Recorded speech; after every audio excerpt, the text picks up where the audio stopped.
Guys, we got a breaking news story this Monday morning that could blow the lid off the corporate legacy media, and Jake Tapper might be affected directly by this. We're going to give you all the palace intrigue, the ins and outs behind the scenes in the corporate boardrooms, all the vying, and most importantly, all the politics, because this is all about politics and delivering messages in the news or in the narrative content to you and to your family and to your children.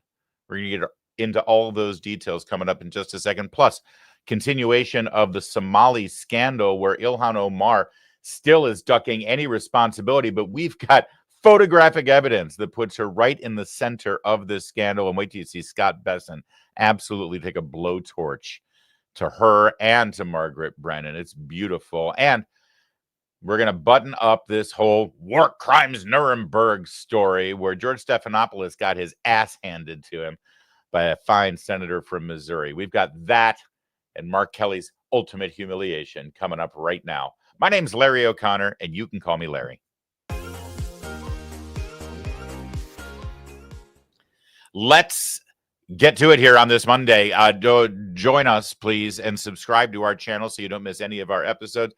Thank you for checking us out every day live at 12 noon, where news begins and ends right here on this program. Subscribe and please like this show right now. In fact, I want to see you like and leave comments down below to boost our profile on the platform you're watching, because that's how we get a bigger audience to join us in real time. So if you don't mind going to the comment section right now, I want to hear from you. Little informal poll. I was at the Kennedy Center Honors last night. They taped it. It's going to run next month. Very cool. Black tie, tuxedos, all that.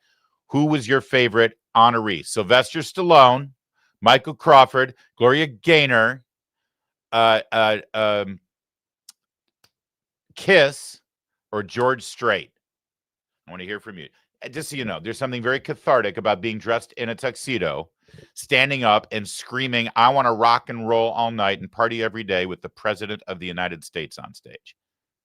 Golden era. I want to hear from you down below. Who's your favorite of those honorees? Thank you very much for your attention to this matter. You know, there's a war happening right now, and it's probably not where you think. It's in your gut. It's a battle between good and bad bacteria. It determines your health, overall quality of life. Kimchi, the traditional Korean food, has been used for over 2 millennia for its remarkable health benefits. Kimchi 1 from Brightcore Nutrition is the fermented superfood your body needs to arm the good guys with the right weapons to defeat the bad guys down there in your gut. All health starts in the gut. So putting the right fermented superfood in your gut improves every aspect of your health, your heart, your brain, even the quality of your skin and the growth of your hair. Containing over 900 strains of beneficial bacteria in each capsule, Kimchi 1 supports healthy digestion, fortifies your immune system, and helps detoxify your body. Kimchi has also been known to reduce risk of obesity, promote smaller waistlines, curb your appetite, and naturally boosting your metabolism. Kimchi 1, all natural, non-GMO, dairy-free, gluten-free, 100% made in America. Today, you get an exclusive offer just now. Go to mybrightcore.com/Larry. Use the code Larry. You'll get 25% off your order. Or if that ain't good enough for you, and that's fine. You want a better deal than 25% off? Give them a call. They love talking to you. You call Brightcore, you'll get up to 50% off and free shipping. Call now, 888-462-4779. That's 888-462-4779.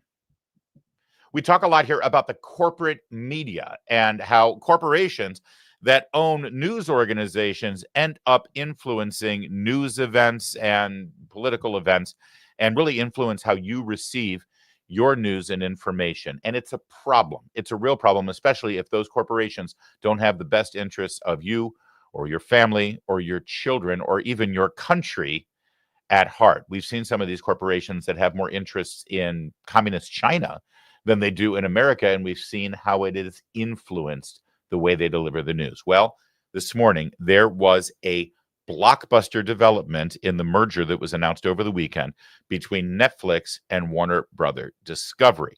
And we're going to dive into the politics of this in just a moment. But I want to show you first what was just revealed about 2 hours ago on CNBC by the chairman of Paramount Skydance. Now, Paramount Skydance, they own CBS News, right? They're the ones who have just recently made huge changes to their news department, bringing in Barry Weiss, signing a deal a settlement deal over 60 Minutes, trying to shake things up at 60 Minutes, right?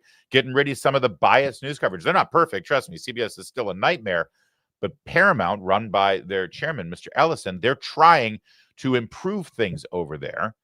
And they recently put in a bid to acquire Warner Brothers Discovery. Now, why is that important?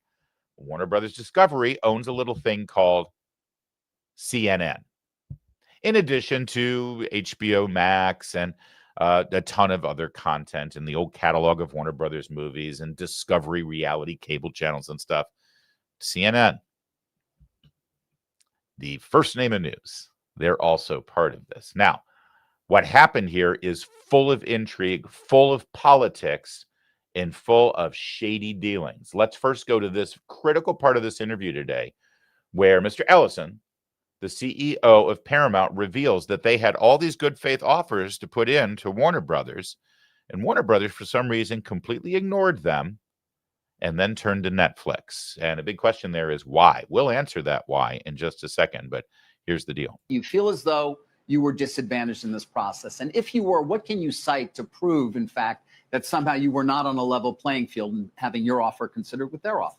So I do think there was an inherent bias towards us. If you look at it, we Towards fundamentally them, an inherent bias towards them. correct. We put the company in play. Yes. Which again we don't think was particularly taken well. No, I think that actually starts you off on a potentially bad foot when you're making an unsolicited bid for a company. But look at what we did with our last offer. We literally submitted $30 a share in cash.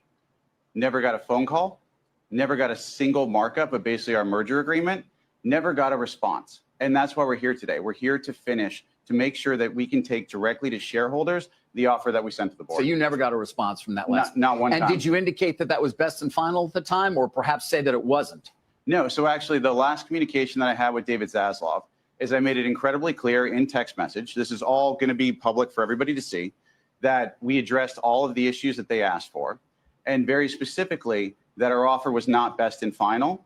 And so when we literally delivered a $30 per share all cash offer, we never heard back. All right. Now, first of all, I do kind of love the idea of all these billion-dollar CEOs just texting each other details of these deals. Hey, Jim, I really like that Warner Brothers thing you've got there. I'd like to buy it. I'm going to offer you $30 a share, dollar sign emoji, or, little happy face with the dollar sign tongue going out. Right? Well, what the hell are they doing there?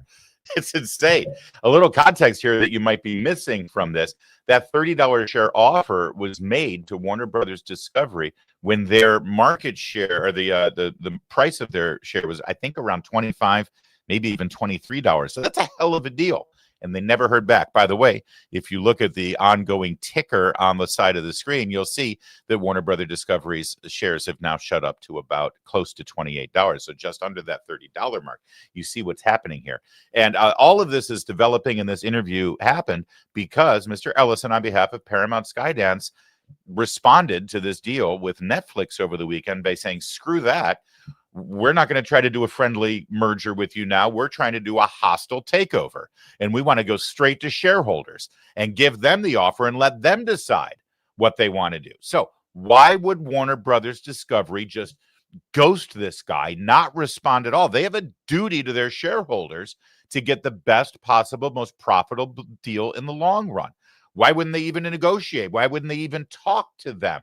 Well, it's because, I believe, the Ellisons and Paramount Skydance are considered to be a little Trumpy. You remember, that's what Jake Tapper says. Jake Tapper claims that Stephen Colbert's been canceled because of pressure from Donald Trump because Skydance and the Ellisons are too Trumpy. And so these Hollywood geeks and Warner Brothers just said, no, let's just not talk to them. Let's just ghost them. And this guy's not taking it. All right, a little bit more here that is incredibly intriguing. And trust me, this matters to you. This matters to politics. This goes all the way to the White House. Watch. I asked you about the president, but I'd love to come back to that. I mean, do you sense that he is in your corner here? What I would say is I'm incredibly grateful for the relationship that I have with the president. And I also believe he believes in competition. And when you fundamentally look at the marketplace, allowing the #1 streaming service to combine with the #3 streaming service is anti-competitive. All right. So that was a very deft way to handle that question. Question was, again, one more time. I asked you about the president, but I'd love to come back to that. I mean, do you sense that he is in your corner here? Yeah, the question is the president in your corner? And this matters because it's going to require FCC and maybe even FTC approval. That'd be the Federal Trade Commission, concerned about a monopoly. It also involves broadcast networks and licenses. That's where the FCC comes in. And there you go. FTC is the president in your corner. I just know the president is like us, and he appreciates competition. And Netflix teaming up with Warner Brothers Discovery, according to Mr. Ellison, is anti-competitive. Now, the question turns to CNN. A couple of real quick things before we wrap up. I mean, CNN, I assume you would combine the news gathering operation with CBS's if, in fact, you did own that asset? Yeah, so look, we've been really clear since probably last time we were here what we want to do with news, Yes. which is we want to build a scaled news service that is basically fundamentally in the trust business, that is in the truth business, and that speaks to the 70% of Americans that are in the middle. And we believe that by doing so, that is for us kind of doing well while doing good. And we believe in that business model, and we believe it's essential. And do you think the president embraces the idea of you being the owner of CNN, given his criticism, obviously, for that network in the past? But by the way, we've had great conversations with the president about this, but I think but I don't want to speak for him in any way, shape, or form. All right. Again, deftly handled, but you know that when the conversation turns to CNN, the very first question that was answered there is the most important one. If you're acquiring CNN now, do you see merging that operation as one unit with CBS News? And his answer was yes. And he also said, we want to speak to that vast middle of this country who were not being spoken to in news today. Now, frankly, we're against that. We want mainstream corporate news like CNN and MSNBC, MS Now, all the broadcast networks, all these cookie cutter, carbon copy, exact the same way, same bias, same lousy, lazy teleprompter reading instead of actual communication to your audience. We want them to keep doing exactly what they're doing. The last thing we want is this Ellison creep coming in here, fixing CBS News, fixing CNN, and making them good and competitive. No, we want you to keep coming here, and we want them to provide us stuff to talk about. I kid, of course. America demands to have good and worthy journalism and good news and information. It's the only way our constitutional republic survives. We need to have good, trusted news media. And if he can fix CNN, then great. But let's remember, CBS News has now been put in the hands of Bari Weiss, the woman who was too radical for the New York Times. They are completely upending the way they do business at CBS News, and CNN will be next if this merger comes through. Remember when Jake Tapper was outraged at the settlement that the CBS entered into with the Trump administration for, I think it was $30 million? They went to the presidential library in an apology over the way they handled the 60 Minutes interview with Kamala Harris. Remember how Jake Tapper said, this is really all about money and Paramount Skydance and a merger and this and that. Wouldn't it be amazing if Jake Tapper were now this guy's employee? Wouldn't that be amazing? So that's what's up right now. And Paramount Skydance, they are making this hostile takeover bid, and we're going to see what happens. They might end up acquiring CNN. They might not. And either way, these deals will require the approval of the Trump administration and the government, either through the Federal Trade Commission or the DOJ for antitrust purposes, or the FCC. So why did Warner Brothers Discovery ignore Ellison and Paramount and go directly to Netflix and make that deal? Well, part of the answer, I believe, lies in Netflix, who Netflix is, what they do, how they're made up, and, well, what their focus is. As you've seen over the years, Netflix content has become radically, dangerously left-wing, with a lot of content that is highly sexualized and targeted toward children. It is an ongoing joke that any original Netflix series is going to have some sort of LGBTQ plus storyline.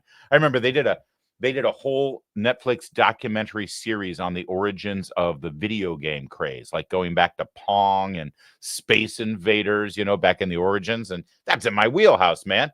I'm a ridiculous gamer, and I love playing all those OG video games when I was, 7 years old. Space Invaders, are you kidding? And in the very first episode, all about Space Invaders, they focused like 25% of the episode was on a person who was obsessed with Space Invaders back in the day, and it helped them discover eventually as an adult that they were really transgender. I'm not joking. I'm not joking. The Space Invaders episode of the Netflix original documentary series on video games focused much of its time on transgender issues. That's what Netflix has become. Now look at what Politico says about the CEO and founder of Netflix. They refer to him as Democrat megadonor Reed Hastings. Just recently gave $2 million to help California redraw the House maps in Gavin Newsom's initiative that they just put forth, the latest indication of the campaign's outsized stakes. Hastings, stalwart supporter of Democrat causes and an ally to Gavin Newsom, who's championed a push to counter Texas GOP gerrymander. If you look at the fundraising or the donations of Reed Hastings, this is Laura Loomer who did this research, by the way. Look at these donations. Reed Hastings, DCCC, $132,000, $110,000, $45,000. And then directly to, well, this is a political action committee, $5,000. Hakeem Jeffries for Congress, maxed out. The Jeffries Victory Fund, $300,000. The CEO and founder of Netflix really wants Hakeem Jeffries to be your next Speaker of the House. He really wants Gavin Newsom to be your next President of the United States. I don't know what this Political Action Committee, HMP, is, but they got $1.7 million from Reed Hastings. Also, one of the board members of Netflix is this woman, Susan Rice. She was, of course, part of the Obama administration. She was the one who lied her ass off about Benghazi after Donald Trump defeated Hillary Clinton in the 2016 presidential election, which was just such a glorious night. Susan Rice left government and became a board member of Netflix. She then left the board of Netflix. Oh, but while she was on the board, she helped Netflix sign a multi-million dollar production package with one Barack and Michelle Obama. Wait, what? Barack and Michelle Obama, what experience did they have producing streaming video content? They didn't have any. You think they were hired and put on the payroll for tens of millions of dollars at Netflix because they're such great filmmakers? Of course you don't think that. They were there for ideological reasons, and they helped direct the ideological direction of Netflix. That's why you see Netflix original content looking the way that it does. Susan Rice then left the board to go work for the Biden administration. And her fingerprints are all over the disasters of that White House. And when Donald Trump defeated Kamala Harris, what did Susan Rice do? She went right back to the Netflix board. And one of her first official actions as a board member was to help Netflix re-sign that deal with Barack and Michelle Obama. That's who Netflix is. Or, more precisely, this is who Netflix is. They just won't go away. And so that's why Warner Brother Discovery, going around the back of Ellison and Paramount Skydance, decided to make this deal an inferior financial deal with Netflix and forge this entire company. So now, to sort of boil down where this argument is going on these mergers, depending on whether the administration chimes in on it and gives it a green light, or whether the shareholders decide to go one way or the other based on the hostile takeover bid from Paramount versus this merger deal that they agreed upon, and what kind of money they can all make off of it, and whether that's a monopoly or not. Let me just boil it down to this. It could be Trump-friendly Ellison and Paramount Skydance with Barry Weiss as editor-in-chief of the news division as the new owners of CNN. Or it could be those two. That's where CNN is headed right now. And it will be fascinating to observe from our position over here. And this is critically important. I mean, I was only half joking when I said that we don't want them to get better. I frankly think that they're incapable of getting better, but hope springs eternal.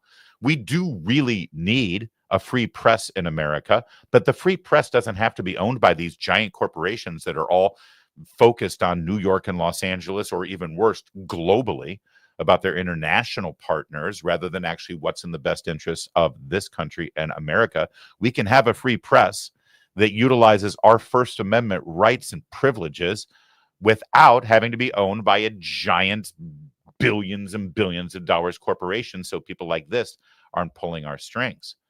That's what we're doing here. That's what a lot of my colleagues on these platforms are doing. We're building our own thing, and a lot of us are building it pretty big right now. And there's a reason for it. You want it. You need it. You demand it.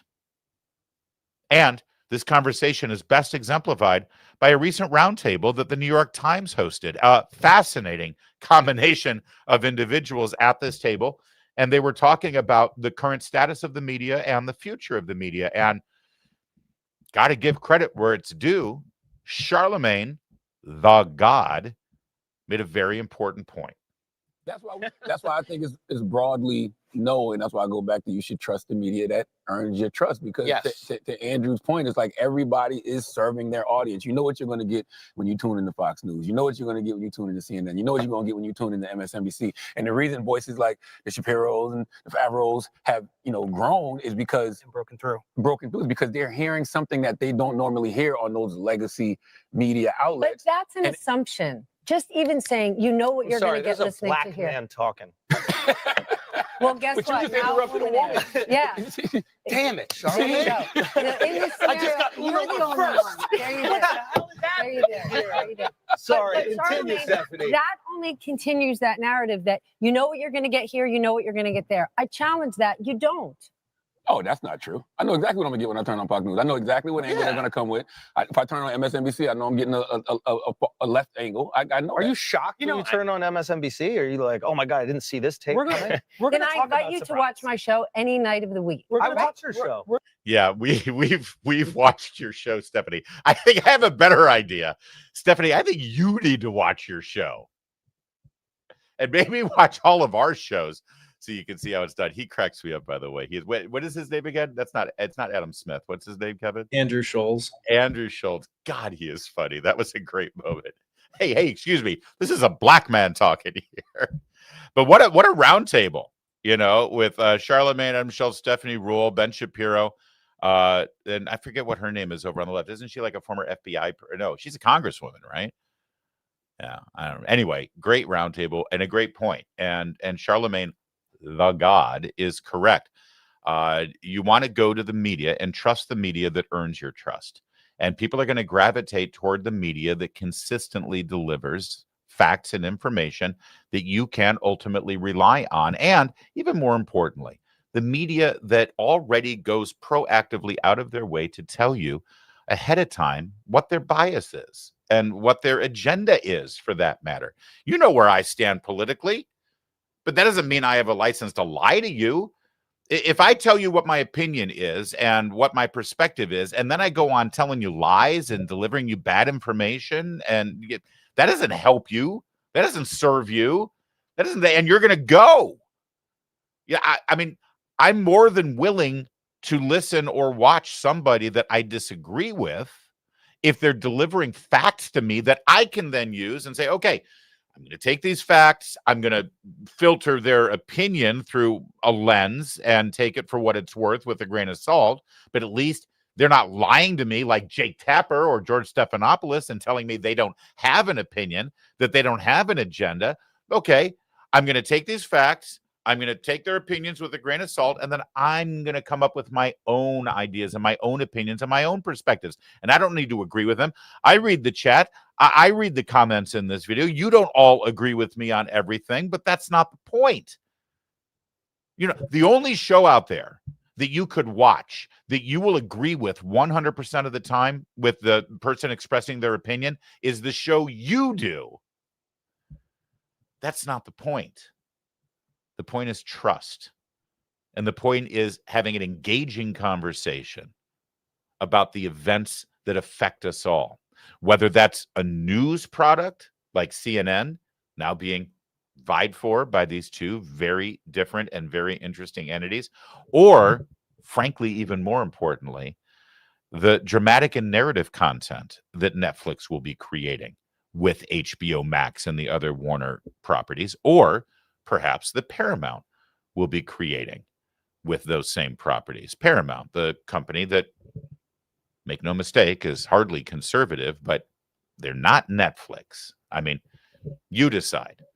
Groomer gay pedo stuff that you see on Netflix, you want to boost them up and make them richer? Or do you like Landman?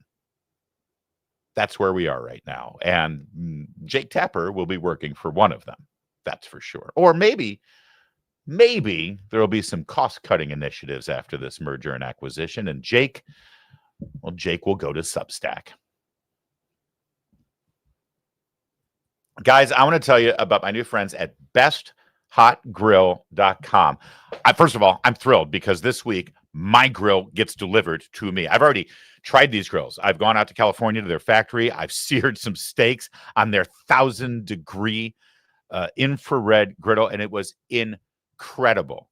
The Solaire infrared grills. These are hot, fast grills for everyday, year-round grilling. And if you like grilling like me, right now you're starting to freak out because it's cold. It's hard to get my grill up to 700 degrees when it's 25 degrees out. You don't have to worry about that. You don't have to wait at all with Solaire infrared gas grill. They can get up to 1,000 degrees in just 3 minutes, and that's even in the dead of winter. The high heat locks in those juices, grills food faster, steaks, yes, but also chicken, veggies, and fish. And here's something that you're going to really love. Solaire's got a demo rental program. You can try the Solaire grill before you buy, grilling all the foods your family enjoys without a salesman breathing down your neck while you're in the showroom or at one of those big box stores. See for yourself why the American-made Solaire is the last grill you're ever going to buy. Learn more at besthotgrill.com. That's besthotgrill.com. Check out the try before you buy option there. You'll see you can get this grill delivered right to your home. Try it out. You don't like it? Send it back. It's fantastic. The try before you buy rental program. It's at besthotgrill.com. All right, guys, the Solaire. Let's try that again. Guys, the Somali fraud story continues to grow. Already a little over $1.5 billion, we know for sure, of tax dollars that have been funneled through fraudulent organizations into the hands of vast majority Somali nationals, some of them illegal immigrants in this country, and all of them with ties to the state Democrat Party. And they're still investigating how much of those billions, if any, went to terrorist organizations. No, not the Democrats in Minnesota. No, actual, like the violent terrorists that are abroad over in East Africa. This story continues to grow. And even mainstream broadcast networks were talking about it this weekend. Oh, don't get me wrong. They weren't actually delivering any investigative journalism or informing their viewers about the facts of this case. No. They all brought on Ilhan Omar to respond to Donald Trump saying mean things about Somali people. So they didn't really get into the details of what brought all of this on. But on Face the Nation, Scott Bessent, the Secretary of the Treasury, he addressed this issue, and I want you to see how accurate an assassin he was on the facts. The president told you, though, this week to look into Somalis who, quote, ripped off that state for billions of dollars. He said they contribute nothing. What exactly are you investigating? Well, Margaret, to be clear, the initial fraud that was discovered by the IRS, for which I'm the acting commissioner, is discovered by IRS Criminal Investigations Unit. This was not an endogenous thing that the state of Minnesota decided we had to go in and clean up the mess for them, and this is part of the continued cleanup. A lot of money has been transferred from the individuals who committed this fraud, including those who donated to the governor, donated to Representative Omar, and donated to AG Ellison, but they've been transferred to something called MBSs. And those are mortgage-backed security. What do you mean? Sorry. Transferred to what? These are money the Bureau services, and they are wire transfer organizations that are outside the regulated banking system. And that money has gone overseas. And we are tracking that both to the Middle East and to Somalia to see what the uses of that have been. Okay, but you have no evidence of that money being used to fuel terrorism at this point, which is what some conservative writers are alleging. That's why it's an investigation. We started it last week. We'll see where it goes. But I can tell you that, it's terrible. Representative Omar tried to downplay it, said, oh, it was very, it was very tough to know how this money should be used. Yeah. She was gaslighting the American people. Well, we'll talk to her. Yeah, but when you come to this country, you got to learn which side of the road to drive on. You got to learn to stop at stop signs, and you got to learn not to defraud the American people. That's such a great moment. Hey, when you come to our country, there's a couple of things that you should learn. We call it soccer. We drive on the right side of the road. And one other thing. Don't defraud the American people by bilking us of billions of taxpayer dollars by claiming that you're helping little children, but instead you're just stealing money, enriching yourselves, enriching Democrat politicians, and sending it overseas. But I'm sure overseas it's just going to very peaceful, charitable groups, because East Africa and Somalia specifically is just ripe with all these organizations that take in hundreds of millions of dollars and do great things for all the people who live there. There's no terrorists that would be taking any of that money. Yeah. What a beautiful, beautiful little rapier attack by Scott Bessent. And he always does it with a smile on his face. Okay, so you and Margaret Brennan are saying, oh, yeah, we're going to have Ilhan Omar on here. We're going to grill her. Don't you worry. Oh, we're going to be so hard on her. She'll be hot on the guy. There's going to be steam coming out of that turban she wears. Okay, let's see how that went. House Republicans and the Treasury Secretary just now talked about a link to terrorism, a possible link. He said they're just now beginning to look into it. How confident are you that that's a false claim? I'm pretty confident at the moment, because there are people who have been prosecuted and who have been sentenced. If there was a linkage in that the money that they have stolen going to terrorism, then that is a failure of the FBI and our court system in not figuring that out and basically charging them with these charges.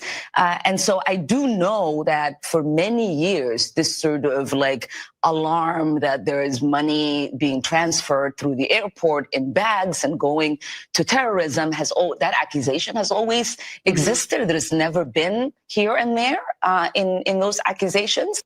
I just want to, I need to tell you this because, again, as I said originally, I'm completely open and honest with you about my opinions, my biases, my perspective, my agenda. She drives me up the wall. And it's not even her politics. It just, some people are like this, okay? Some people just affect you, right? And her vocal intonations, and then absolutely, it's like fingernails on a chalkboard. When things like taking money at the airport, that up thing, like the famous, some people did something on 9/11, right? Anyway, we're gonna get through this together.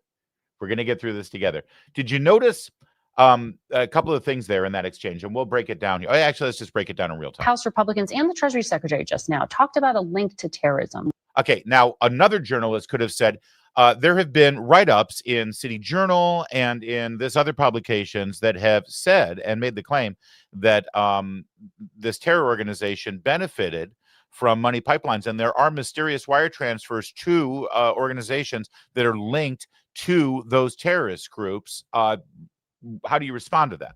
That could have been the question. Instead, the question was, House Republicans and Treasury Secretary Scott Bessent have made these claims. Not journalists, not write-ups, not investigations, right? And a possible link. He said they're just now beginning to look into it. How confident are you that that's a false claim? How confident are you that that's a false claim? Now, that is a fascinating question from Margaret Brennan, isn't it? So if you break down that sentence, How confident are you that that's a false claim? You're already framing the issue as being false, right? The Republicans are claiming that money from this fraud scheme has gone to terror organizations. I assume it's false. How confident are you that it is? You know, a normal journalist without a bias, and again, I just want to be clear here. I don't have a problem with journalists having a bias. I have a problem with women like Margaret Bryan who will tell you she's a journalist without a bias, that she doesn't have a dog in this fight, that she's just calling balls and strikes. She treats everybody the same. A journalist like that would have said, here's what's been reported. Is it true? Do you have any reason to believe that it is true? Why shouldn't we believe that this is true? That's not how Margaret Brennan asked the question. How confident are you that this is false? I'm pretty confident at the moment because there are people who have been prosecuted and who have been sentenced. If there was a linkage in that the money that they had stolen going to terrorism, then that is a failure of the FBI. Okay, so she's super confident that none of this money went to terrorist groups. You see where I'm going with this? Because if there was, I'm sure the FBI would have found it. I mean, when did the FBI under Christopher Wray and Merrick Garland and Joe Biden ever let us down with an investigation? For instance, look at the January 6th pipe bomb arrest that we just had here. That was handled because of the crack work of the FBI, right? When has the FBI ever failed us? So I'm sure if there was a linkage to terrorism, I mean, for instance, look at all of the school shooters and terrorist attacks here in America that were prevented because the FBI had that person on their radar and they went in and arrested them and prevented that horrible thing from happening. Oh, no, wait a minute. Actually, those school shootings and those terrorist attacks end up happening, and then we find out a week later that the FBI knew about those people, but they never did anything about it. That's right. But I'm sure in this case, if there was any link to terrorism, the FBI would have found it.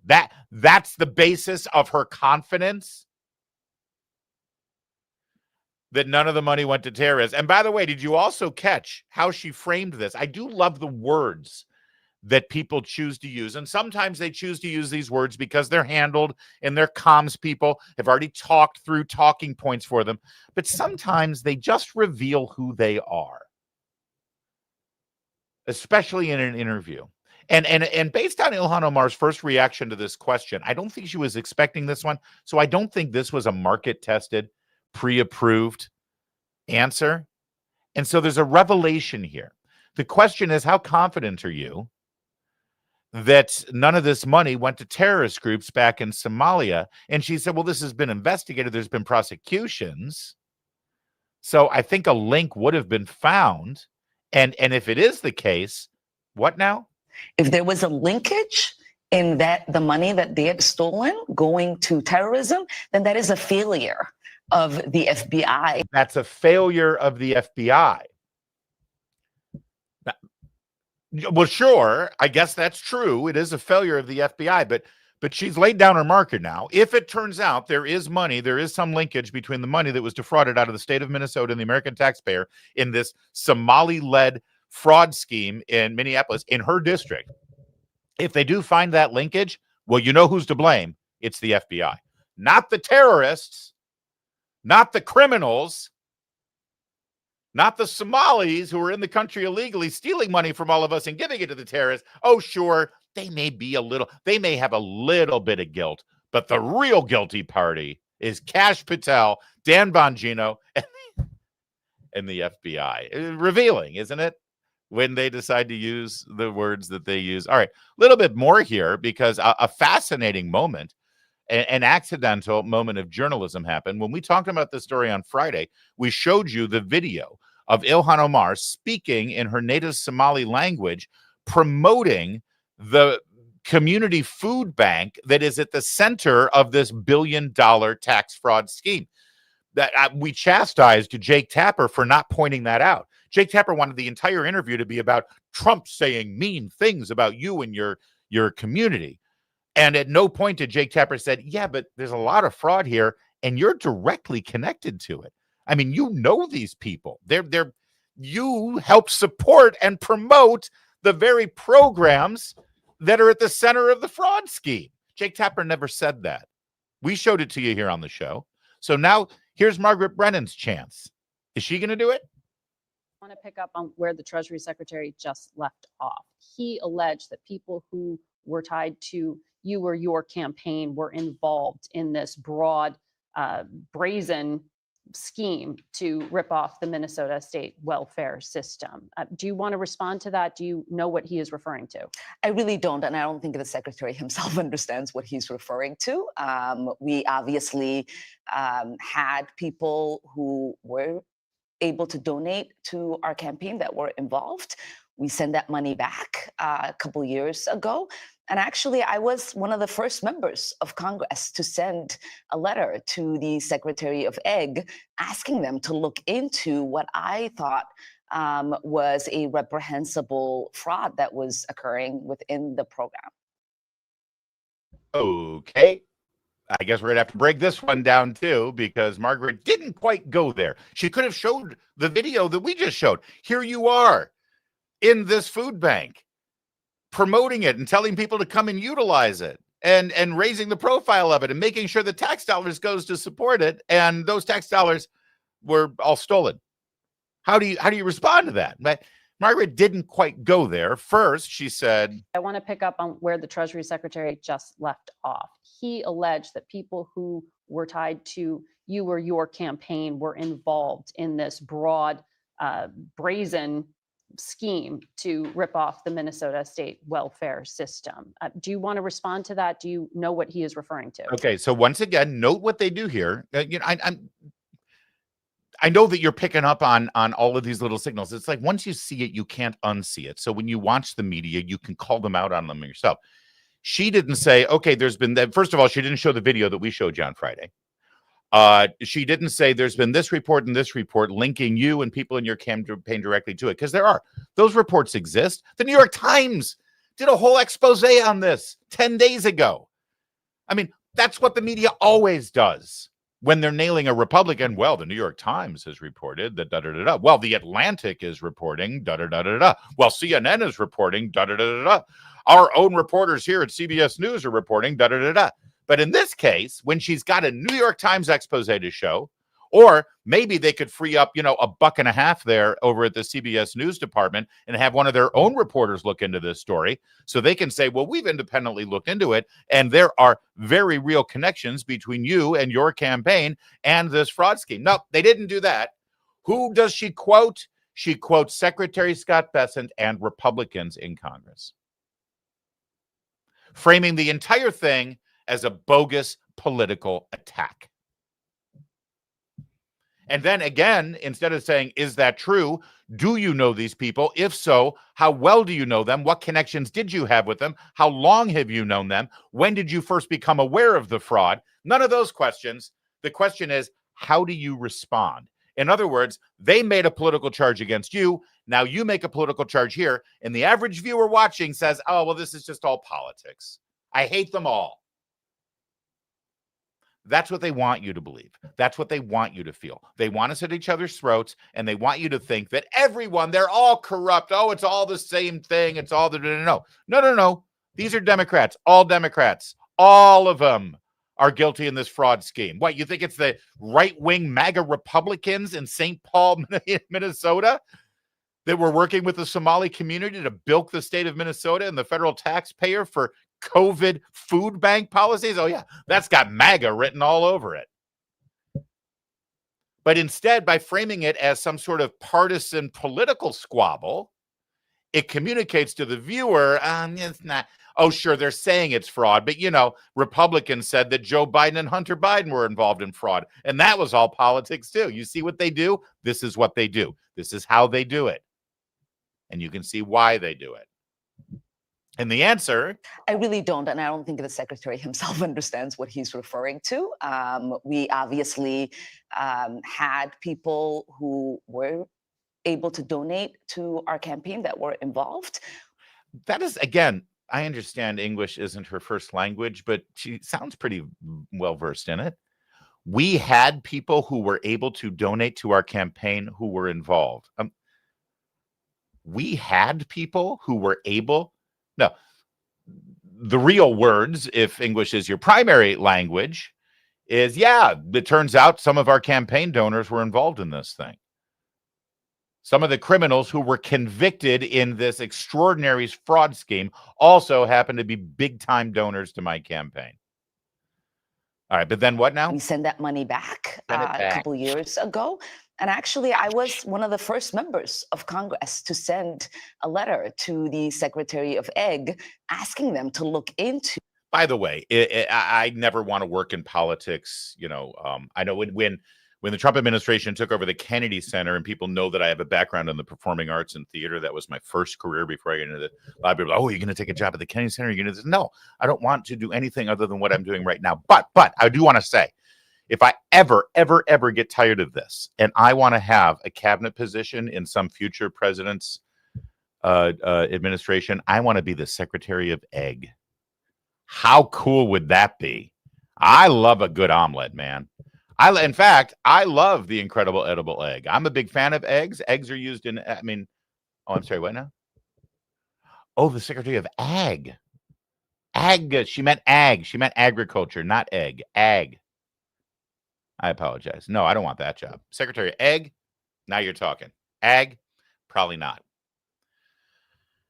So there you go. That was Margaret Brennan grilling Ilhan Omar on the political connections that a central figure in this entire fraud scheme has to her campaign, and not just her campaign, but to all the Democrats in Minnesota. And you just saw the answer from Ilhan Omar there with her incredibly grating and annoying voice. I don't know what they're talking about. I don't think the secretary knows. Oh, sure, we had some donors, but we gave that money back. And that was the beginning and middle and end of it. Okay. That guy right there. Yeah, he's heading to jail because of his central involvement in all of this. That's one of the key guys. Oh, and by the way, he's an illegal immigrant. He's in the country illegal. You know, they all kept saying, don't come after the Somali community. We were all granted asylum here. We came here in the 80s. We've been here for decades, and we're as red, white, and blue as any other community in this country.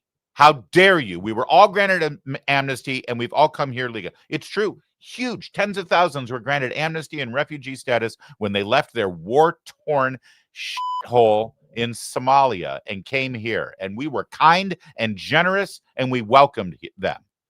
So how is it now we continue to get Somalis coming here 30 years later, and they're coming illegally? They come and they visit their friends who are allowed in, and then they just stay.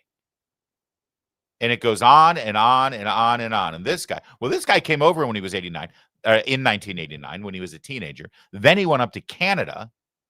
Then he got convicted of, wait for it, defrauding government programs. He was denied his asylum and citizenship status, came back down south to Minnesota, and has stayed here ever since. He had a deportation order from decades ago. He ignored it. Nobody did anything. And now Minnesota and the American taxpayer are more than $1 billion out because of him. And look who he's with. I'm sure they're so close and they're such tight friends that they'll give each other a tampon if necessary. If one of them, you know how it is. And it's like, oh, I forgot to pack one. Do you have one? Oh, yeah, I got one for you, Tim. Thanks, Gov. Oh, there he is again. Oh, he just happened to donate to my campaign. That's all. There he is again. Oh, there he is again. This time being handcuffed and arrested as the criminal that he is. But no, he just made a donation to my campaign. It's not like he promoted events and had my signs. And Oh, well, there he is again, specifically campaigning for Ilhan Omar. Why not? Why not, indeed? If only Margaret Brennan had this kind of information. If only Margaret Brennan had the kind of investigative tools and resources that we have here on our program. Well, that could have been a very different interview. Well, here you are with him at this event, and here he is with Governor Tim Walz, and here he is at some kind of event for you with your campaign sign. And as Libs of TikTok, excuse me, it wasn't Libs of TikTok, as Homeland Security pointed out, Abdul Dahir Ibrahim, linked to Minnesota's top sanctuary politicians, was convicted in Canada for asylum and welfare fraud prior to his entry in the United States. On April 3rd, 2004, an immigration judge ordered Ibrahim removed, citing significant amount of fraud associated with him, and it was never executed and carried out because in 2004, we had an open borders Republican president, and then after that, we had an open border Democrat president, and then, well, Trump did what he could, but he didn't have a whole lot of cooperation, and now finally, we're cleaning things up. By the way, there was one other great moment at the end of the interview here with Margaret Brennan. I showed you the toughest part of it for Ilhan Omar. I showed you the really tough grilling that she gave her. Then toward the end, she decided to really, really turn the screws to Ilhan Omar. Take a look at this question she lobbed up. I want to ask you something else that the architect of the president's immigration policy, Stephen Miller, said. On Thanksgiving Day, he posted, "No magic transformation occurs when failed states cross borders. At scale, migrants and their descendants recreate the conditions and terrors of their broken homelands." What do you make of this argument of failure to assimilate and sort of ruining America? How do you understand this? I mean, when I think about Stephen Miller and his white supremacist rhetoric, it reminds me, yes, it reminds me of the way the Nazis described Jewish people in Germany. And, you know, as we know, there have been many immigrants who've tried to come to the United States who've turned back, one of them being Jewish immigrants. We know the way that people were described who were coming from Ireland, Irish immigrants. We know the way in which people were described back then when they were Italian immigrants. And to me, you know, we're yes, of course, ethnically Somali. We are in this country as Americans. Yeah. We are citizens. We are productive part of this nation, and we will continue to be. I want to ask you. Yeah. So the last question there is, let me serve you up this thing Stephen Miller said so you can call him a Nazi. Stephen Miller, Jewish, by the way. And, oh, by the way, did you hear how Margaret Brennan characterized this? Did she first read the tweet, and later they gave you the benefit of actually reading it for yourself? But listen to how she frames it. Instead of just reading the tweet and say, what's your reaction? Then she characterizes it a little bit, that tweet. Cross borders.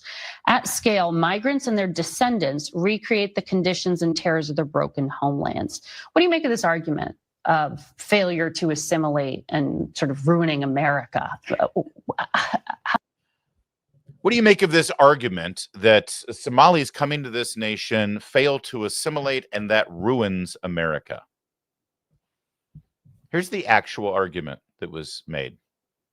And by the way, did you hear how Stephen Miller was described, the architect of President Trump's immigration policy, which is so demeaning to the president, as if the president wouldn't have any ideas if it weren't for Stephen. You know, it's just amazing to me that they call Trump as Hitler, and they've been, but now they need a new bête noire. They need a new, evil man. And make no mistake, this is meant to divide Stephen Miller to Donald Trump. That's what they did with Stephen Bannon. Stephen Bannon was stupid enough to play into it. You know, he posed for or participated in a Time magazine cover article that was framed Trump's brain. And trust me, I've known Steve Bannon a long time. He loved that. And so they're trying to do this. You know, Trump doesn't really have any ideas himself. Stephen Miller is the architect of the policy. And Stephen Miller, of course, lies and goes into the president and probably says, I can't believe they're saying this, or, as if Trump didn't have his own idea about immigration prior to Stephen Miller joining his campaign. All right. But that said, here's what he's saying. the lie of mass migration. This is about mass migration, and that includes what happened with the Somali community in Minnesota, which was not, people coming here during the industrial age on boats, and they come here for working, and they make and they come here to stay. That's another interesting and a very important thing about this. How many people who are coming here under the current immigration regime and they're sending money back home? We know this for a fact, that money in this scheme was sent back home, money that was supposed to stay here. This is government money, not even the money that they make it a job, and they send it back. We see the pipeline of money that people from south of the border come up here from Honduras, Guatemala, Mexico, and a vast majority of it doesn't stay here and help feed our economy. It gets sent back there because it's big business for third world nations. But with the Somali community, back during their civil war, basically these people were all airlifted all at once as refugees and plopped down into this community, and there were never any demands for them to assimilate and become American and cut ties with their home nation. And because they were brought under the auspices of refugee status and asylum, there's this sort of built-in layered thing. It's like, once things are normal back home, you'll go back home, right? But of course they don't. But because that was always sort of the auspices under which they were brought here, there's never any demands for them to actually assimilate and become more culturally American. You understand? And that's the point Stephen Miller's trying to make here. And he says, you're importing societies. No magic transformation occurs when failed states cross borders. At scale, migrants and their descendants recreate the conditions and terrors of their broken homelands. And you do see that in many of these neighborhoods that are predominantly refugees who sought asylum. And they all stay within their own communities. They don't assimilate. They don't integrate. And they end up quite frequently having the exact same problems. Why did Somalia fall into civil war? Because it was a corrupt state. It was a violent state. And now suddenly, 2 decades later, look at all this corruption, government corruption in Minnesota, and who's responsible for it. That's the point he's making. And instead, Margaret Brennan framed it as, well, what do you make of this? Immigrants are coming here and ruining this country, is how Margaret Brennan framed it. And then, of course, Ilhan Omar says, well, Stephen Miller is a Nazi, and he's Jewish. No pushback. Zero pushback from Margaret Brennan.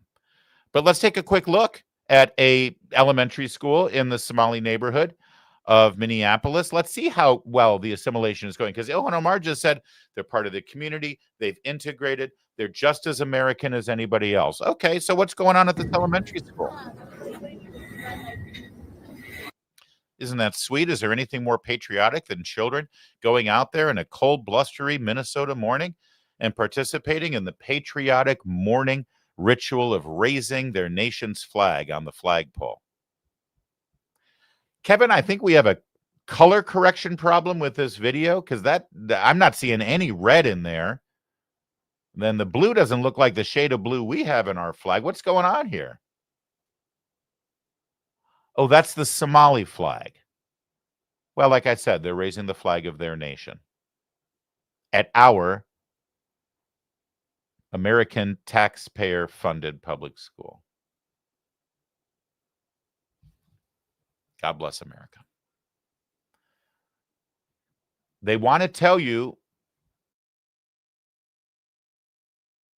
that has now been guilty in this incredible fraud scheme. Ilhan Omar will say one thing in Somali language, as we showed you on Friday in her videos, and then say a very different thing with her very charming smile when she goes on network news. And Margaret Brennan and Jake Tapper, they will never press her lest they be called racist. That's the story they want you to hear. But if you dig a little deep, not even too deep, you'll see individual members of the community speaking out and telling their own story about why they're here and what their plans are. Like this guy. My biggest fear in life is that this man may never witness our full takeover. Yes, he may never witness that. He already witnessed our partial takeover, our little success in America. And he is the reason, actually, I know that the community in America is thriving. He is how I know. It's like, he's how we measure our progress. If he doesn't tweet, somebody messed up. I know it. Somebody fucked up the plan. If he tweet, I know. We're doing the right things. Yes, that's how I know. So he's old and sick, I know. He may not witness our full takeover, but I promise you that his sons will witness. Just like him, we came to exist in this country. See, the land of free men, the land of opportunities. And we're here. Yes. And we're not leaving, actually. We're not going back. What do you mean go back? You should go back first. You see, if you come first, you go first. See, just like you. Tell me how you own this land. Explain to the world how this land became your land. Tell the world. I know. It's just some rando on TikTok, right? Doesn't speak for the whole community. You're right. He doesn't. Neither does Ilhan Omar. I guess my bigger question is, honestly, when push comes to shove, when you look deep into their ideology and their politics and their agenda and what they try to do to this nation, ultimately, about how they want to tear down the foundations of this country that made it the greatest and freest nation on the planet. Ilhan Omar goes about it her own way, and, well, that guy is going to go about it his own way. But when push comes to shove, compare them side by side and ask yourself a very real question. When the chips are down, what's the big difference between Ilhan Omar and that guy, ultimately, other than, style points? When they tell you who they are, pay attention.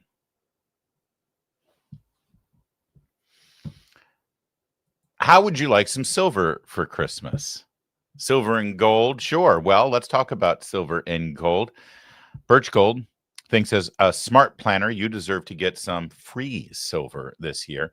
That's why for every $5,000 you purchase between now and December 22nd, Birch Gold's going to send you an ounce of silver, which is up over 60% this year, by the way. See, smart people diversify and they have a hedge. With the rate cuts from the Fed in 2026, the dollar is going to be worth less. And what happens if the AI bubble bursts, as we keep getting warned of?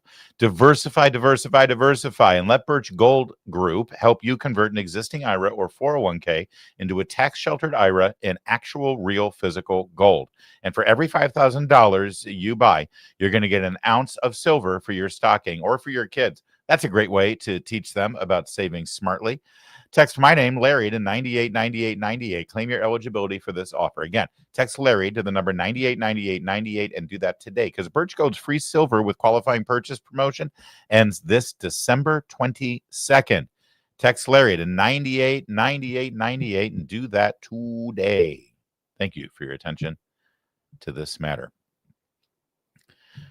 Well, we started last week with Mark Kelly, that bald little golem, screaming for Nuremberg trials because there were war crimes when Pete Hegseth ordered a kill shot double tap against those Venezuelan fishermen in their boat down in the Caribbean. That's how we started the week.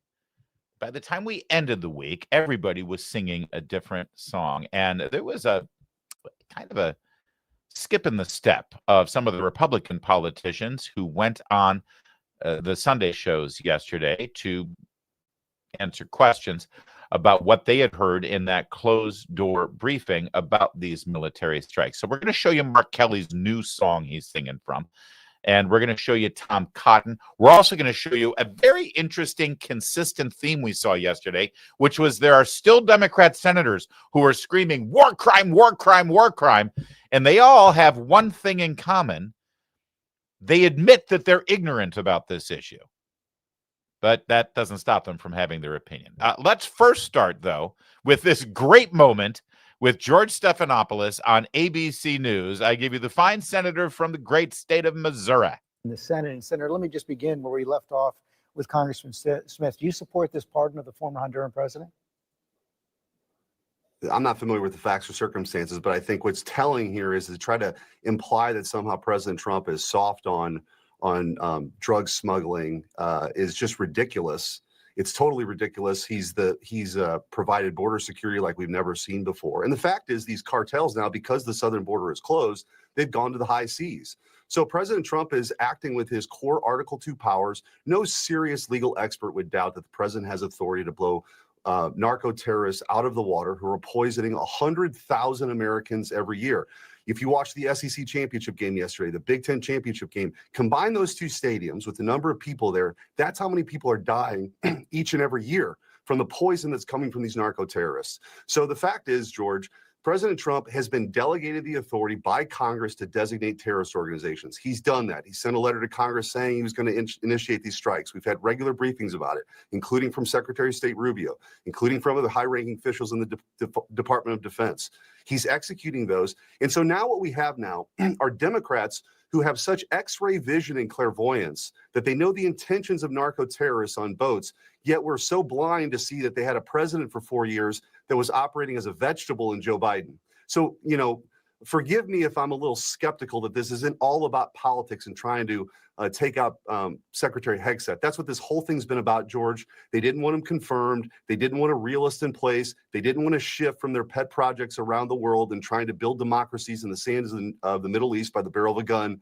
We have core national interests at stake, the homeland in the Western Hemisphere, and the rise of China. That's what this administration is focused on. The Democrats are just upset about that, and they try to create some controversy each and every week, and it goes nowhere. All right. Now, that was awesome, and I bet you appreciated it too. Senator Schmitt of Missouri, he was ready to go. And let me just tell you how these things happen, okay, that lead to the moment where the senator is sitting there in a studio, probably somewhere back in Missouri, with a TV screen behind him and a camera in front of him, or he's in Washington, D.C., and Stephanopolous is up in New York because he missed the Acela this week. I think he's back home, though. Schmitt, that is. Here's what happens. The network goes out, or the producers of the show go out, and they reach out to the senator's office and the comms guy and says, hey, does the senator want to come on the show this weekend and talk about, you know, the week's events here with this Venezuelan boat thing? And the comms people say, yeah, is that all you want to talk about? And says, yeah, primarily we're going to talk about the Venezuelan boat deal and the kill shot order from Hegseth and the testimony that the senator saw behind closed doors. We want to get his impression. And, you know, of course, George always reserves the right to ask some other questions too, but that'll be pretty much what this is about. And this happens all the time, just so you know. These senators don't know the questions that are going to be asked usually, you know, unless it's a Democrat and Donna Brazile is involved. But what they do know is the topics. You know, it happens all the time. We book people on our show all the time, politicians, whatever. Oh, sure. What do you want to talk about? Yeah, here are the topics we're probably going to hit. But, you know, Larry, he may ask something crazy like, you know, what do you think of Michigan football, or, you know, Michael Crawford and Music of the Night? That's how this happens. So he was ready. What was the first question? What was the first question? Look at the Chiron. Oh, they changed the Chiron. The first question out of George Stephanopoulos' mouth: how do you respond to Donald Trump pardoning the Honduran president who had been convicted on cocaine charges? That's the first question. And Senator Schmitt's like, oh, I'm sorry. Do we not want to talk about the Venezuelan boat story anymore? Because, you know, a few days ago, that's all anybody wanted to talk about, because you were setting up the Nuremberg trials for war crimes. And now you don't want to. Now you want to talk about pardoning the president of Honduras. Amazing. And that response was fantastic. He's like, yeah, I don't really know the details of that, but it's obvious what's going on here. People are trying to distract and deflect, and they don't want to talk about this thing because the president has every right to do it. There was nothing wrong with this. You're really just trying to go after Hegseth, and it's typical. How many times for the last 10 years have we seen this cycle where the Washington Post has a story that is so damning and so awful, and it's all sourced by anonymous people? Nobody's name is ever printed connected to the story, but they stand by their sources, even though when the story ends up not being entirely true, they don't then reveal their sources. You would think they would. They keep standing by their sources, who are anonymous, who tell them things that end up not being entirely true. At some point, you would say, you know what? I'm not going to print your stories anymore because they're not entirely true. Unless, of course, they're not in the business of telling you the truth. They have a different business involved. So this is the pattern we see. And then the truth comes out, and then everybody forgets about it, want to move on to the next one. Watch George. What do you mean you're not familiar with the facts and circumstances of the pardon? It's been well reported all across the country. He's the former president of Honduras. He was convicted of conspiring to bring in 400 tons of cocaine into the United States, also guns and other materials. It's been front page news across the country. Aren't you curious about that? So after that whole minute and a half response from the senator, where he goes into detail about the Venezuelan boat thing, which is the thing that they actually called him to come on to talk about, George's only follow-up is, what do you mean you don't know about this story? It's reported everywhere. What are you talking about? See, if you don't read Blue Sky and watch MS Now all the time, or just read the New York Times, Washington Post, maybe you're not really plugged in on that story. I mean, because, you tell me, what was the dominant story of the week last week in the United States Senate and in Washington, D.C. media circles? Was it the pardoning of the president of Honduras? Or was it the Venezuelan boat strike, kill shot, double tap, war crime story? And here's Stephanopolous, this guy who, he's not a journalist. He's not a reporter. He's not a TV host. He's a teleprompter reader / Democrat Party operative hatchet man. Why Republicans continue to go on his show, I don't know. What do you mean? Look at his face. What do you mean you don't know this story? What the fuck is wrong with you? What are you, nuts? You're supposed to be a senator? You don't know this story? Everybody knows this story. This is all anybody's talking about. But watch Schmitt's response. It's brilliant. Well, I'm curious about your pushback on that particular point. With your previous guest, you had zero pushback because he's giving the Democrat talking points like you spew every single week, which is probably why your ratings are so bad. But to make the point, what I'm saying is that you're trying to divert here the attention from what the American people actually support. 75% of Americans support us blowing narco terrorists out of the water in the. That's great. He went on, but I did like that. No wonder your ratings are so bad. Good for him. And that's exactly what George Stephanopolous deserves. That's why nobody watches those shows anymore. That was brilliant. He is brilliant. He's great. This woman right here, not so brilliant. Now, they brought on Tammy Duckworth to answer questions about this Venezuelan thing. She is a military veteran. She is a wounded combat veteran. And she is a senator. And she's on the Armed Services Committee, which last I checked had every right to participate in that behind closed door briefing. Uh-oh, did we just lose our camera here, Kevin? Yes, we did. That's weird. What happened? Huh.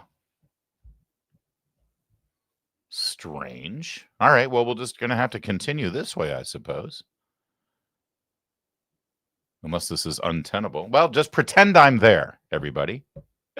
Tammy Duckworth, I believe, had every right to participate in that closed-door briefing and to see the classified video of the boat strike. So, of course, she's a perfect guest to have on from the Democrat side of the aisle. Take a look at Dana Bash's exchange with her. Senator, have you seen the video? I have seen the video. And it is deeply disturbing. I am mostly concerned with the fact that we are putting our American servicemen and women in jeopardy here. We're putting them in jeopardy in case they ever get shot down. We're putting them in legal jeopardy. They could be brought up in international criminal courts. And so what we're doing here is taking those professionals, or utmost professionals, and putting them.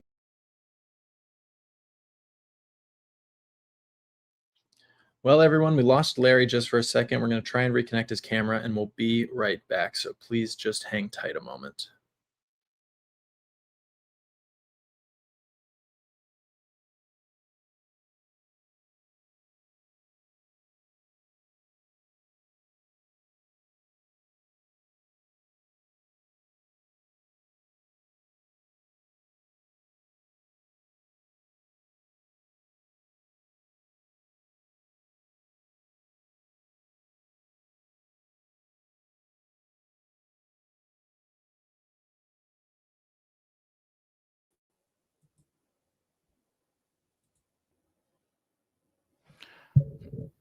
All right, sorry about that. I thought I could try to restart the camera, but I clearly left the stream, didn't I? All right. Down. we're putting them in legal jeopardy. They could be brought up in international criminal courts. And so what we're doing here is taking those professionals or utmost professionals and putting them into harm's way. And that's what bothers me the most about what Pete Hegseth is doing.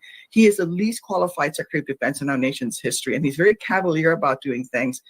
Fact of the matter is, only Congress can decide that we can go to war, and there was no such declaration made. I just want to make sure that that I get this accurate. You have seen the classified video of this particular strike, the first strike, and then the double tap, as it's known. No, I've just seen what's been available in the media. Okay. That is, did you see the progression here? We're going to go through this whole video again real fast, but just quickly, the beginning and the end. Senator, have you seen the video? I have seen the video. And then she goes on to tell her opinion after seeing the video about how clearly this is a war crime. And Dana Batch just wants to follow up real fast, because here's the thing.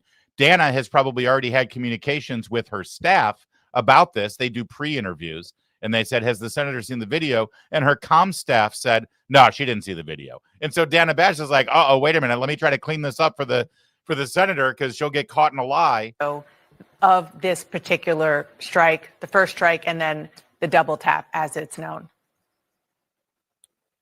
No, I've just seen what's been available in the media. Okay.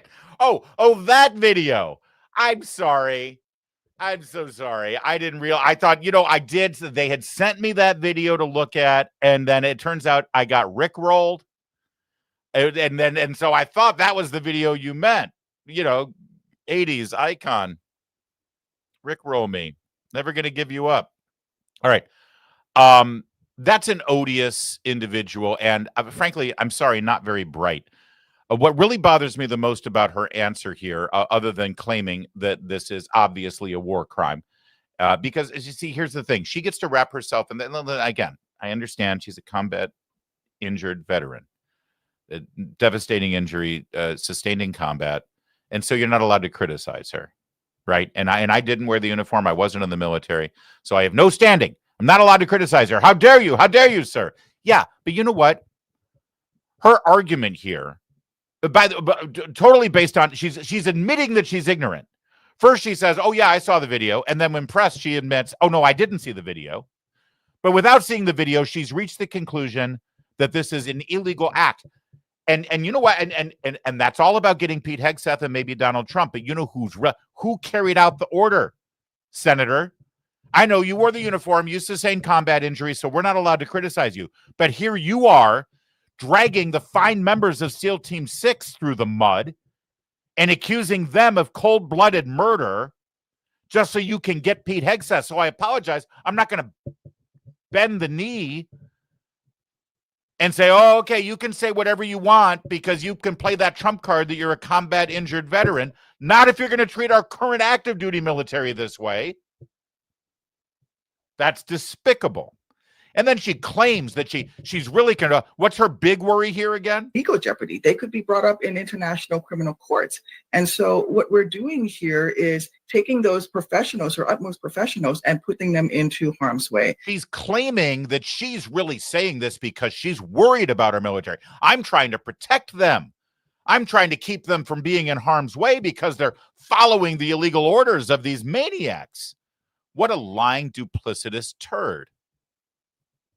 With all due respect, and thank you for your service. On the other end of the spectrum, we have Senator Tom Cotton of Arkansas, who had a thriving law career as a professional attorney in Arkansas when 9/11 happened, and he gave it up to join the military and served multiple combat missions in Iraq. Ended up coming back and was part of the Old Guard, which is the military unit responsible for overseeing the funeral ceremonies at Arlington National Cemetery. Senator Tom Cotton, who at various times of his political career over the last 10 years during the Trump era, would not hesitate to criticize the president or the Pentagon if he believed they did something wrong. He has incredible moral standing on this issue. He did see the video, unlike Tammy Duckworth, and here's what he had to say. The ordered, like the entire operation, Kristen, is to destroy these drug boats, which are running drugs into our country from foreign drug cartels and traffickers that are killing hundreds of Arkansans every year and hundreds of thousands of Americans. Now, of course, before our military conducts such a strike, they have multiple sources of intelligence that give high confidence that everyone on that boat is a foreign drug trafficker, not an innocent civilian who's being human trafficked, for instance. And therefore, Secretary Hegseth said, and I agree, they're all valid targets. Now, this controversy, let's remember, all started with a Washington Post story about 9 days ago that said after the first strike, there were 2 survivors that were helpless, and then they were ordered to kill these helpless survivors. That is simply not the case. They were not floating in the ocean on a wooden plank or in life jackets. They were on the capsized vessel. They were not incapacitated in any way. It was entirely appropriate to strike the boat again to make sure that cargo was destroyed. It is in no way violation of the law of war. And I think the Washington Post owes Secretary Hegseth and especially Admiral Mitch Bradley, a highly decorated career Navy SEAL, an apology for that slander. All right. And he's very good and he's very smart. And it's up to you whether you want to believe him, a man who was actually in the room, saw the video, heard the testimony, and has a sterling military career, versus Tammy Duckworth, who didn't see the video, but she's quite sure that illegal acts that are now going to be subject to some sort of Nuremberg trial in an international court. And you know who else didn't see the video and also has a similar opinion? Adam Schiff of California. It's amazing how if you didn't see the video and didn't get the briefing, you're quite sure that Pete Hegseth and Donald Trump are guilty of war crimes.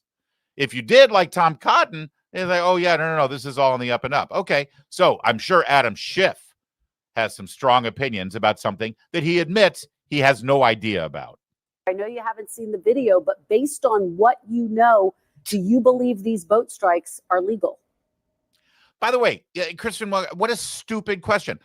I know. What's the most important evidence in this entire question for the Senate to use to deliberate about answering a question about the legality of this incident? The video. The second most important bit of evidence would be the briefing from the admiral in charge of the SEAL team and special operations to answer any question and tell them everything that the senators need to know so that they can have an informed opinion. So here's Kristen Welker saying, I know that you're ignorant. I know that you're uninformed. I know that you haven't seen the video evidence, and I know you haven't heard anything of the testimony evidence that would allow you to draw a conclusion.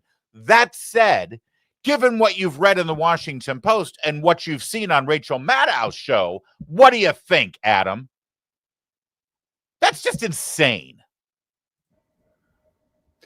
No, I don't. They're unlawful, they're unconstitutional, and killing 2 people who are shipwrecked at sea is also morally repugnant. I agree with Tom. We should do everything lawfully that we can to stop the scourge of drugs coming into this country, but this is not at all lawful or constitutional.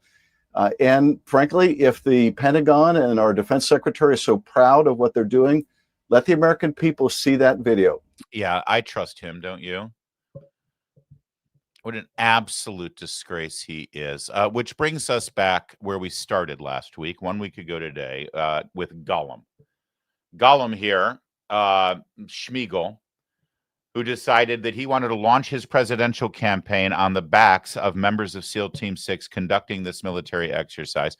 First, he decided to put out that video as part of the Seditious Six, encouraging our military to ignore lawful orders from the commander-in-chief and the Secretary of Defense and threatening them, saying, listen, guys, you can't be sure that you're getting lawful orders here. So either pick up the phone and call a JAG officer, which he knows is complete buffoonery, or just refuse those orders, because otherwise, when we're in charge, we Democrats, we're going to throw you in jail. We're going to bring you up on charges. That's what he said last week. Then, like manna from heaven, here comes this Washington Post article. Right as Gollum here is looking like the traitorous, seditious jerk that he is, manna from heaven dropped from the Washington Post with an anonymous sourced article saying that an illegal order to kill these poor little fishermen from Maryland who happened to be cruising around in a boat off the coast of Venezuela with nothing but what was those kilos of powdered sugar I think they had. They get hungry. They want a little sugar rush while they're out there fishing. They're just Maryland men after all. This story drops with anonymous sources like manna from heaven.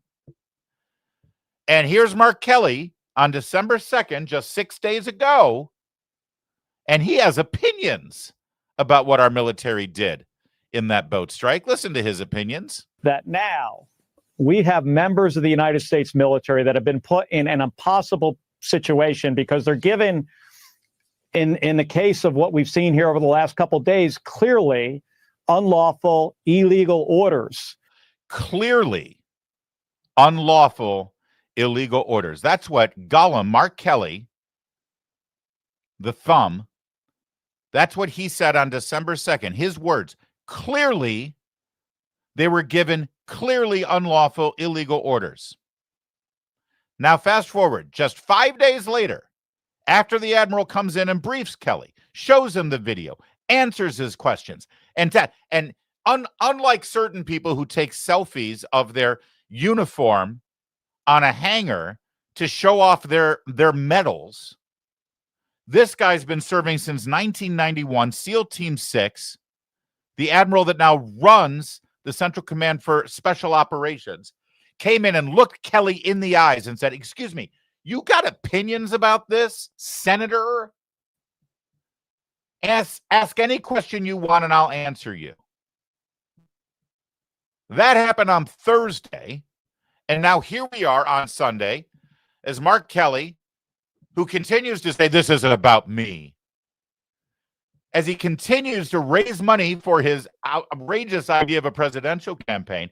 Here's Mark Kelly, remember on the 2nd, clearly unlawful and illegal orders. And now what does he say 5 days later? But I'm not going to prejudge this. I want to see the video. I want to see an investigation. I also think the legal analysis for why this entire operation is above board, that should be released as well. There you go. But I'm not going to prejudge it. I'm not going to prejudge this. And really the bigger question is the whole operation. The legality behind the entire operation is the real question we should be asking. Not, about the actual order to take out this boat. That's small potatoes, even though 5 days ago I told this entire network that it was clearly unlawful and illegal. What a disgrace this man is. He deserves to fall into the fiery pit of Mount Doom with his precious ring. All right. That's it for today's show, as I don't have a camera. And so here I am. Look I've lost a little weight, haven't I? Man. Stumble Boots with a $2 super chat. You're cool too, Stumble Boots. Thank you for that. What happened to my camera, Kevin? You tell me, brother. That's weird. All right, we'll get to it. GBF, £2 super chat. Competition as in NBA tanking, trying to lose. Yes. GBF, as I was saying in my website. Oh, I got that link. You know what? I didn't work over the weekend. I'm sorry. But I will take a look at it, GBF. I got your email. I got everybody's emails this weekend. We gave out the email on Friday, Kevin, and people responded. There it is. Email me whatever questions and feedback you've got, as long as you subscribe. Charlemagne the bot, he ain't black. That's right. Biden said to Charlemagne that he ain't black. Got butter? Make a rumor. Gold found in Somalia. That's very funny. Suddenly everybody goes back to Somalia. Some people found some coins. Oh, that's Ilhan Omar. Some people found some money. That's all that happened. Jeff Depew, what Ilhan Omar's financial statements look like with the $2. I don't know. Her brother takes care of that stuff for her. She can't be bothered. £5 super chat. Why allow the MSM to bog things down on what the stolen Minnesota money was spent on? Terrorism or not, it doesn't change the scale of this crime. That's true. The fact that that's what they decided to focus on. So then they can come back if they did, well, the FBI didn't find any links there. So how dare you? You're lying. There is no money going to. Okay. What about the billion? It's billions of dollars anyway. I don't get. What if so they bought Snickers with it? Are Snickers halal? Can you eat Snickers? Is that a thing? GBF £2 super chat. We had some brothers who I married. Larry, the housing vouchers for the sanctuary states for illegal households on average cost $3,000 per month. For housing vouchers, taxpayers also pay. That's way more than even the SNAP benefits. It's all part of the housing crisis. J.D. Vance, the vice president, made that case at the cabinet meeting last week, that a big part of the affordability crisis in this country is because of those housing vouchers. Thank you. Well said, Deb. Do you £5 super chat? Do you think there is Democrat corruption fatigue? It just seems to be accepted as the norm now. It isn't shocking. Nothing ever seems to happen. Yeah, it is frustrating that nothing ever seems to happen. And part of it is the way that the media covers the Democrat corruption, or should I say covers it up. But yes, it is an issue. Jeff Depew, $2 super chat. Honest Somalians need to come forward with the truth. I keep saying that. Instead of saying, how dare you paint all Somalians as some kind of criminals? No, the good, righteous Somalians should step up and say, these people are the worst, and I want you to throw the book at them, and I want to help participate in finding all of these criminals, but they don't do that. Wonder why, Jeff. GBF, £2. Greta Thunberg to supply drugs to Venezuela. That's right. Put her on a boat out there. Today, Tomer Yerushalmi also claimed she was defending soldiers, deep state crumbling. That would be the Israeli deep state that I don't dive too far into, but I have looked at that story. £5 super chat. Thank you, GBF. And are we done? We're done. All right. Well, I'm going to have to figure out what's wrong with my camera now, Kevin. That's okay. We'll be back up and running as usual tomorrow. Maybe we'll just go audio only, man. Yeah, make it a radio show. Right? I'm used to it. All right. Well, I promise I'm here, and I look incredible. I was going to dial in on my phone. Oh, I could do that. I could just dial in on my phone, right? Yeah, we could have done that next time. That'll be our... I actually have an iPad here that I use for my radio show that I tried to connect there, but the link was gone off of our streaming platform. So I'm not sure what's going on, but that's all right. Thanks for watching today. We'll be back tomorrow. Same time, same place. In the meantime, I'm Larry O'Connor, and you can call me Larry.